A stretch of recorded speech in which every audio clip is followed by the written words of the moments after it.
All right, let's dive right into this explainer. Today, we're unpacking the hidden psychology behind why so many ridiculously smart, capable people are ditching the traditional 9 to 5 in favor of passive income.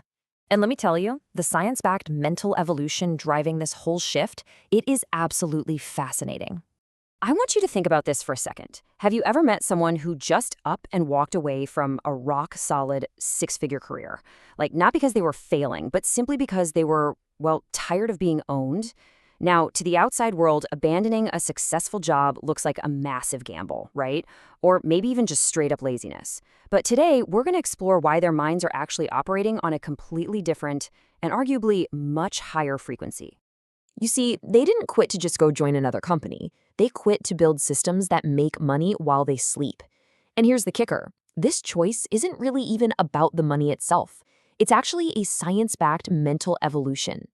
While most of us are kind of conditioned to just blindly trade our most finite resource, time, for a paycheck, this rare group is driven by a deep, deep desire for true psychological freedom and reclaiming their identity. So let's get into phase one, rethinking value. One of the absolute most fascinating concepts here is cognitive reflection. Basically, that's your ability to question your very first instinct and think a little deeper. Now, when the average person feels financial pressure, they instinctively think, okay, I need more money. But highly intelligent people, they use cognitive reflection to realize that money is renewable. You can always make a buck. But time is absolutely not renewable. They pause, they reflect, and they realize, wait, I need more time, not just more cash. And that realization completely flips their strategy. They move away from the linear trade of a traditional 9 to 5. You know that linear system, right? It's essentially a financial hamster wheel, where you trade 1 hour of your life for 1 unit of currency. It's a 1-to-1 ratio, and honestly, it traps you. Instead, they go after nonlinear growth. They want to put in 1 hour of deep creation today and have that lead to years or literally decades of passive compounding rewards. It's a true mark of complex problem solving. They also recognize and completely break free from the traditional corporate dopamine loop. You know the drill: work hard, get the boss's approval, receive a shiny new title, and repeat. If you're not careful, you end up stuck in a job you might absolutely hate, all just for a temporary dopamine hit and what, a fancy new title on your email signature?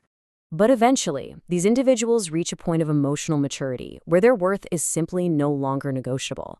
They step completely off that corporate ladder because they start building internal self-worth. It's kind of like someone who deletes social media to stop chasing likes, you know? They just no longer need a company to tell them they're valuable, and they certainly don't need the whole world to see their success, to know that they are winning. Moving right along to phase two, reclaiming control. This whole phase centers around something called an internal locus of control. This is the psychological belief that you take total 100% responsibility for your financial future. People with an external locus of control tend to believe life just happens to them. They blame the system, the economy, bad luck, you name it. But these passive income builders, they take total ownership.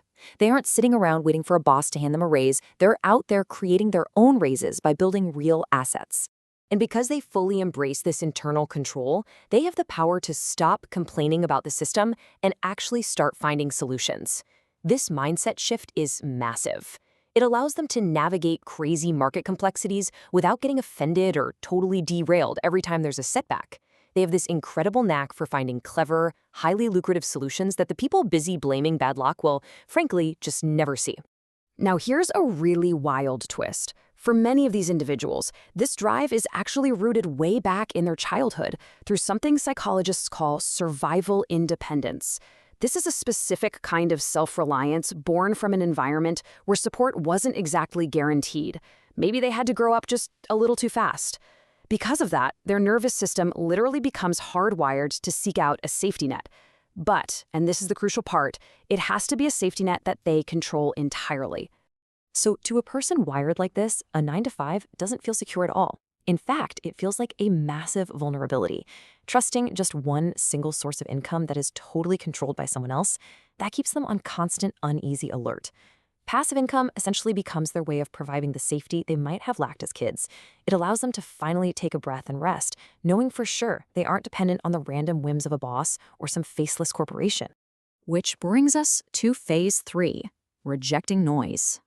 In this phase, they intentionally reject the psychological drain of constant consumption.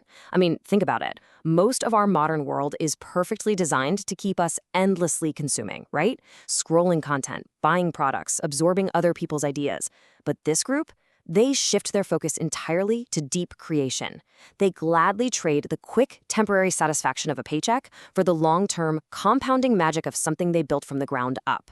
They do this by stepping into what psychologists call the incubation effect. This is that awesome phenomenon where your absolute best ideas only surface after you totally disconnect from the noise and just focus intensely on building. Basically, they stop just absorbing the world and actually start shaping it. They've realized a pretty profound truth. Lasting peace thrives in what you build, not in what you can buy at the store. I want you to really think about how we actually spend our cognitive bandwidth every day. Our brain's limited mental energy is so overwhelmingly wasted on navigating petty office politics or, trying to maintain this high-status corporate image. And what happens? That leaves a tiny, almost non-existent slice of your brain power for actual creativity and personal growth. It's exhausting. But by choosing passive income, they are purposefully reallocating that mental energy.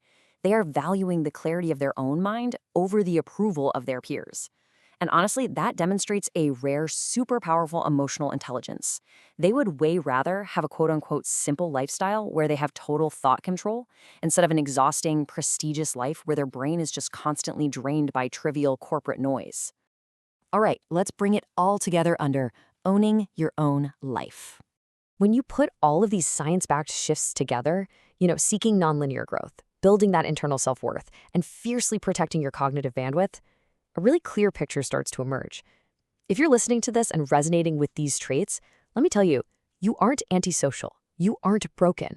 Your mind is simply craving a level of genuine autonomy that the traditional system is just not built to provide.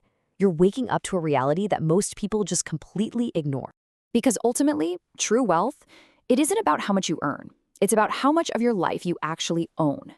When your core identity is no longer chained to your corporate output, you are finally free to create an absolutely unstoppable future.